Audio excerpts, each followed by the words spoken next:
ओम शांति। आज है 28 फरवरी 1972 की मुरली। मुरली का विषय है समय का इंतज़ार न कर एवर रेडी रहने वाला ही सच्चा पुरुषार्थी।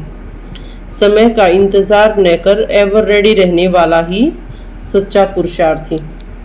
अव्यक्त बाप दादा इसमें कहते हैं, जैसे परीक्षा का समय नज़दीक आता जा रहा है तो अपने संपूर्ण स्थिति का भी प्रत्यक्ष साक्षात्कार या अनुभव प्रत्यक्ष रूप में होता जाता है। जैसे नंबर 1 आत्मा अपने संपूर्ण स्टेज का चलते फिरते प्रैक्टिकल रूप में अनुभव करते थे। इसमें ब्रह्मा बाबा की तरफ बाबा इशारा कर रहे हैं कि वैसे आप लोगों को अपनी संपूर्ण स्टेज बिल्कुल समीप और स्पष्ट अनुभव होती है। जैसे पुरुषार्थी ब्रह्मा और संपूर्ण ब्रह्मा दोनों ही स्टेज स्पष्ट थी ना, वैसे ही आप लोगों को अपनी संपूर्ण स्टेज इतनी स्पष्ट और समीप अनुभव होनी चाहिए। अर्थात हमारी बुद्धि में हमारा लक्ष्य क्लियर होना चाहिए कि हम अभी देवी देवता बनने वाले हैं।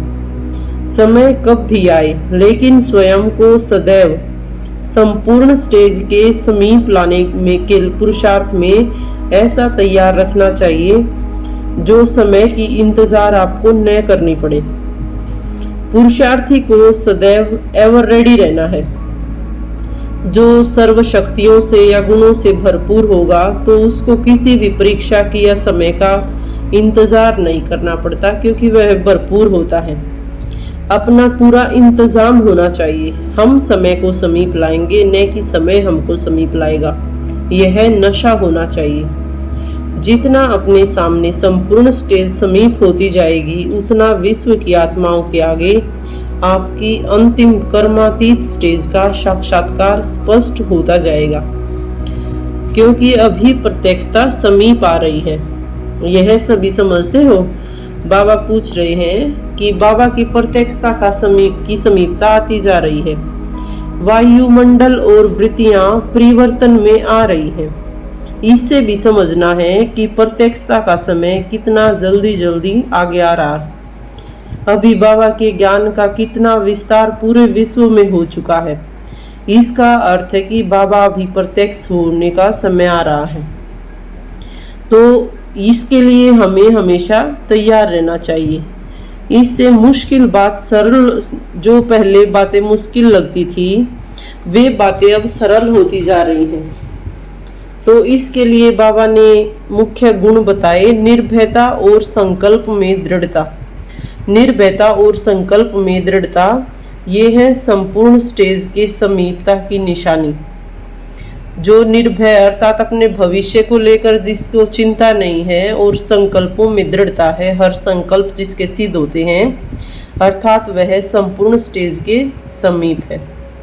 जैसे बाप के 3 रूप प्रसिद्ध हैं, वैसे ही अपने तीनों रूपों का साक्षात्कार होता रहता है। जैसे बाप को अपने तीनों रूपों की स्मृति रहती है, ऐसे ही चलते फिरते अपने तीनों रूपों की स्मृति रहे कि हम मास्टर त्रिमूर्ति हैं। तीनों कर्तव्य इकट्ठे साथ साथ चलने हैं। ऐसे नहीं कि स्थापना का कर्तव्य करने का समय अलग है, विनाश का कर्तव्य का समय अलग है, फिर और आना है। नहीं, नई रचना रचते जाते हैं और पुराने का विनाश। अर्थात जो हमारे पुराने संस्कार हैं, हमें साथ ही साथ उनको समाप्त करना है और नए संकल्पों से खुद को भरना है। आसुरी संस्कार या जो भी कमजोरियां हैं, उनका विनाश भी साथ साथ करते जाना है। नए संस्कार ला रहे हैं तो पुराने स्वतः ही खत्म होते जा रहे हैं। तो संपूर्ण और शक्ति रूप विनाशकारी रूप न होने के कारण सफलता न हो पाती है। दोनों ही साथ होने से सफलता हो जाती है। अर्थात जो हमारे मुख्य 3 कर्तव्य हैं, ब्रह्मा विष्णु शंकर, हम सब के अंदर वो तीनों कर्तव्य साथ साथ हमारे चलते रहते हैं। ब्रह्मा द्वारा हम नए संस्कारों की रचना कर रहे हैं, नए संकल्पों की रचना कर रहे हैं, अपना भविष्य पद तैयार कर रहे हैं।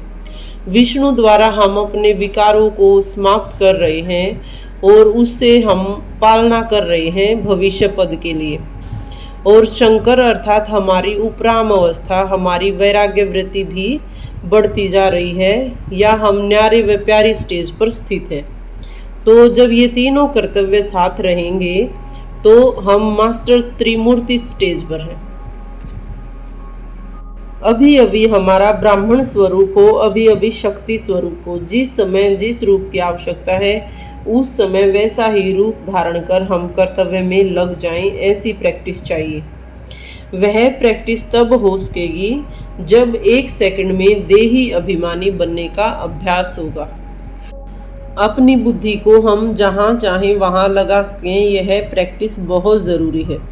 ऐसे अभ्यासी सभी कार्य में सफल होते हैं। जिनमें अपने को मोल्ड करने की शक्ति है, समझो वही रियल गोल्ड है।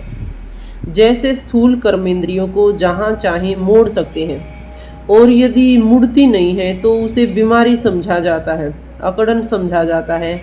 बुद्धि को भी ऐसे इजी मोड पर रखें, ऐसे नहीं कि बुद्धि हमको मोड़ ले जाए। ऐसे संपूर्ण स्टेज का यादगार भी गाया हुआ है। दिन प्रतिदिन अपने में परिवर्तन का अनुभव तो करते हो ना। बाबा पूछ रहे हैं कि जितना हम मोल्ड हो सकेंगे उतना ही रियल गोल्ड बनते जाएंगे।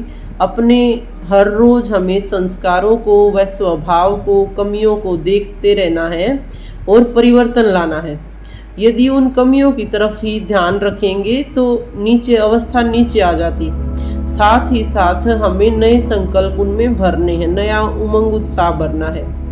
तो अब दिन प्रतिदिन यही परिवर्तन लाना है। कोई का भी स्वभाव संस्कार देखते हुए, जानते हुए उसकी तरफ बुद्धि योग न जाए, बल्कि और ही उस आत्मा के प्रति शुभ भावना हो, शुभ कामना हो। एक तरफ से सुना, एक कान से सुना और दूसरी तरफ से समाप्त हो गया। ये थी बाबा की आज की मुरली। छोटी सी मुरली है। इसमें मुख्य रूप से बाबा ने एवर रेडी रहने के लिए पुरुषार्थी बताया कि हमें मास्टर त्रिमूर्ति की स्टेज पर स्थित रहना है। हमें हमारे तीनों कर्तव्य जितना हम याद रखेंगे उतना ही अंतिम स्टेज की तरफ जाएंगे, समीपता की तरफ जाएंगे। हम क्रिएटर भी हैं, अर्थात ब्राह्मण है, ब्रह्मा स्वरूप है, ब्रह्मा के बच्चे हैं। यह मानकर हमें अपने आसुरी संस्कारों को समाप्त करना है और नए भविष्य के जो संस्कार हमारे हैं, देवताई संस्कार हैं, उनको इमर्ज करते जाना है। और बाबा ने बताया निर्भयता और संकल्पों में दृढ़ता। निर्भयता होनी जरूरी है। हमें अपने पुराने संस्कारों से या भविष्य को लेकर किसी भी प्रकार का भय नहीं होना चाहिए, बल्कि दृढ़ता पूर्वक संकल्प करके उनसे सिद्धि प्राप्त करनी है, उनमें सफल होना है। अभी समय है, अभी हमें खुद को गुणों व शक्तियों से इतना भरपूर करना है कि हमें अंत में ये भय नहीं हो कि हमें किसी शक्ति की आवश्यकता है, बल्कि समय को हम खुद नज़दीक लाने वाले बने। समय हमें परिवर्तन न करे, बल्कि हम समय को परिवर्तन करने वाले बने। ये थी बाबा की मुरली। शुक्रिया। ओम शांति, ओम शांति, ओम शांति।